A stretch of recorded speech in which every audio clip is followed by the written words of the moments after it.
إن الحمد لله نحمده ونستعينه ونستغفره ونعوذ بالله من شرور أنفسنا ومن سيئات أعمالنا. In the name of Allah, the most gracious, the most merciful, all praise belongs to Allah. Allah, we thank you. We thank you. We praise you. We ask for your forgiveness. We seek refuge with Allah from the evil of ourselves and from the consequences of our evil deed. Whosoever Allah subhanahu wa ta'ala guides, no one will misguide you. And whosoever Allah subhanahu wa ta'ala misguided, no one will guide you. And I bear witness and testify that there is no God, there is no deity except Allah subhanahu wa ta'ala. And I bear witness and testify that Muhammad ibn Abdullah is his prophet and his messenger. As we all may know, fasting the month of Ramadan is one of the 5 pillars of Islam, and which is a compulsory on us to observe. We thank Almighty Allah subhanahu wa ta'ala that He has taken us this far. Matter of fact, today is the first Jumu'ah in this month, Ramadan 2025. We ask Allah subhanahu wa ta'ala, may He perfect His grace upon us by enabling us to be among those who will witness and complete this month of Ramadan in good health and prosperity. And may Allah grant us an ability to do the deeds that will be pleasing to Him subhanahu wa ta'ala. Ibadallah, Ramadan is not like any other month. As it is here, we need to do deeds that will earn us the blessing of Allah subhanahu wa ta'ala. We don't know, maybe this year's Ramadan might be the last Ramadan for any one of us in this world. So we ask Allah subhanahu wa ta'ala, may Allah grant us more chances, to perform the Ramadan. The topic today in this brief khutbah, inshallah, we're going to talk about Aqsam as-Sa'imin, the categories of people that fast. We have 4 categories of people that fasting. The first category of people that fast in the month of Ramadan is Man yajib alayhim as-siyam wa yahrum alayhi al-fitr. Group number 1 are those who the fasting the month of Ramadan is obligatory, is compulsory, is a force for you to Islamically, for you to do it, and it is a haram for you to break your fast. This is the group 1, and I believe this is the group, the majority of the people. And who are those people? Those who are supposed to be in that group are, you gotta be a Muslim, then the fast will be compulsory on you, and you are not allowed to break your fast unless you have a tangible excuse. And then the second one, al-bulugh, puberty. And then the third one, al-qudra. You will have a strength to fast. And then al-aql, you will have a sense, like a common sense. And then al-iqama, you will be living in the town, you're not traveling. So if you are not a Muslim, Ramadan is not compulsory on you. If you are a kid, you have not hit the age of puberty, so that means the fasting the month of Ramadan is not compulsory on you. And then if you don't have the strength to fast for whatever reason, it might be physical, it might be health issue, so that means the Ramadan, fasting Ramadan is not compulsory on you.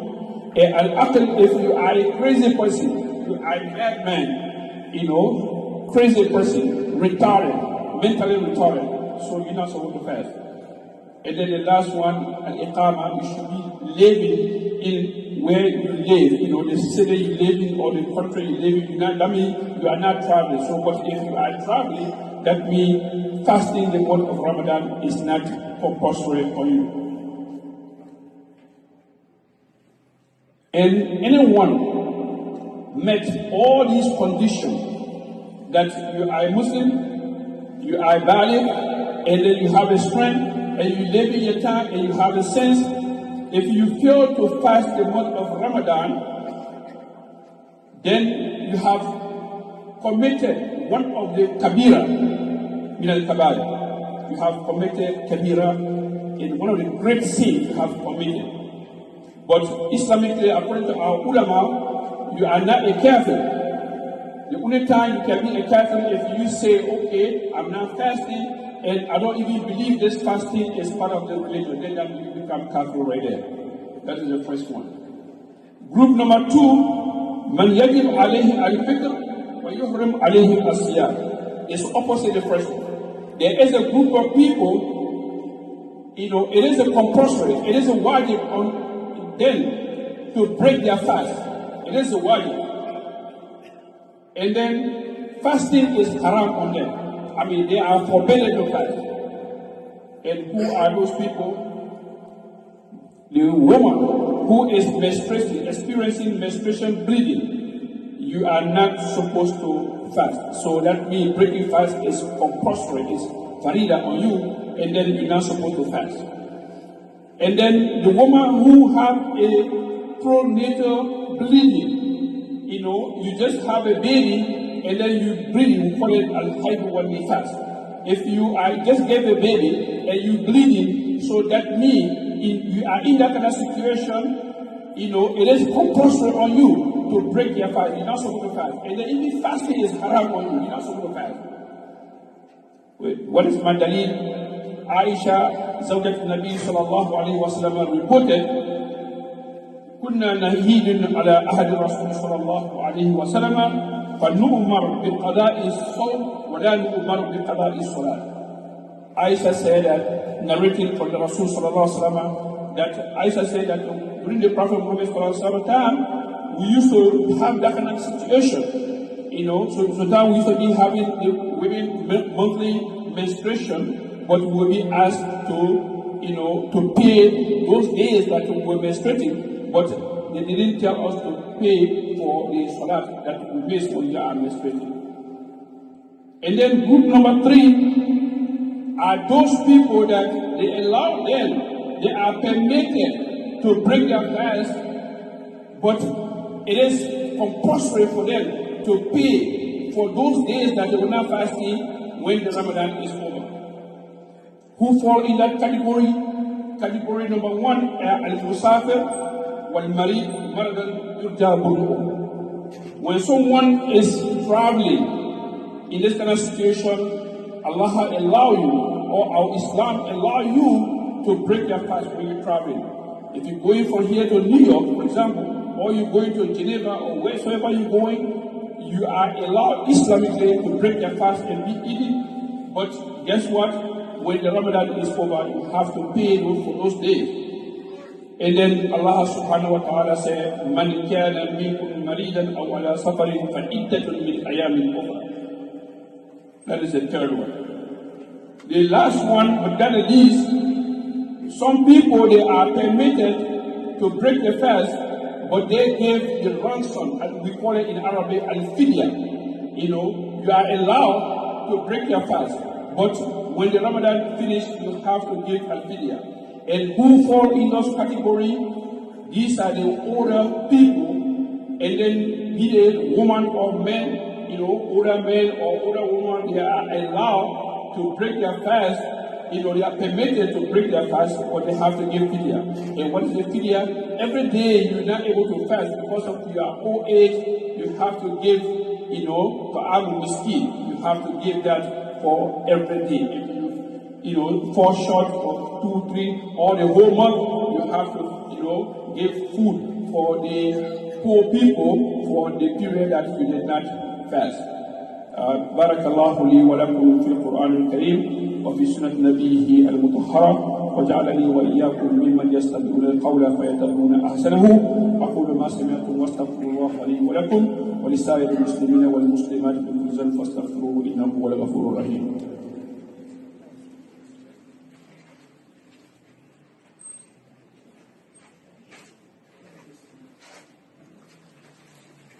Alhamdulillah wa kafa wa salatu wa salam ala nabiyyi al-Mustafa.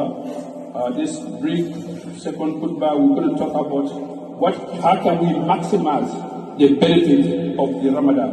Ramadan full of so many benefits, but how can we maximize it?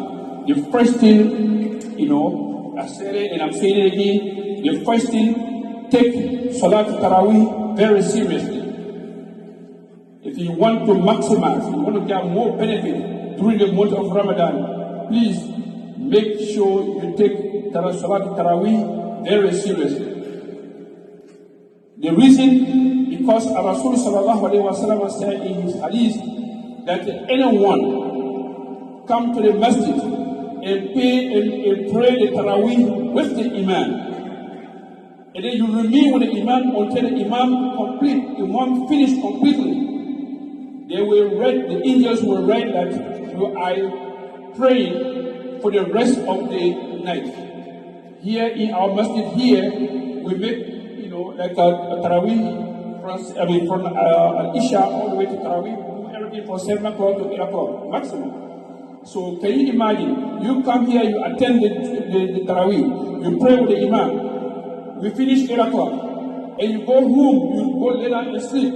The angels are writing that you stay praying all the way to the Fajr time. Isn't that worth it? Just because of that reason alone, we need to attend the Tarawih in the masjid, and then you get Salat Jama'ah blessing as well. That is the first one. The second one,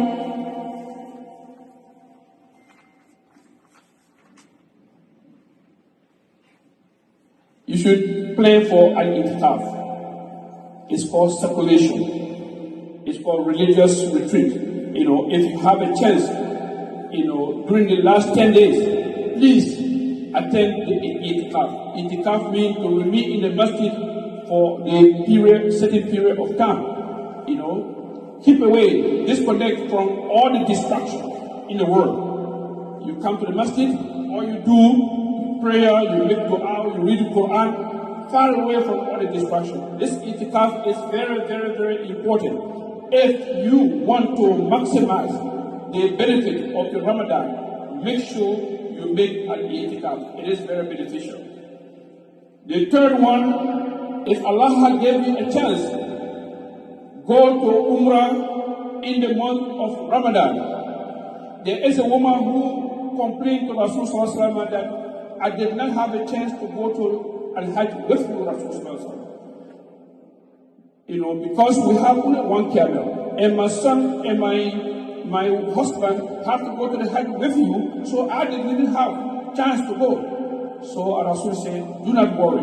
When in Ramadan time, go to the Umrah in Ramadan. If you go to the Umrah in Ramadan, you're going to get the reward equivalent to performing the Hajj, not only Hajj, but with me, that means with the Prophet Muhammad sallallahu alaihi wasallam. So all that one, but for the correction, this is not going to substitute the Hajj, because Hajj is one of the five pillars of Islam. But it will give you reward, it will give you benefit, equivalent to performing the al-Hajj with the Prophet Muhammad sallallahu alaihi wasallam. So all this one, and finally, and last but not least, you should try to make dua all the time.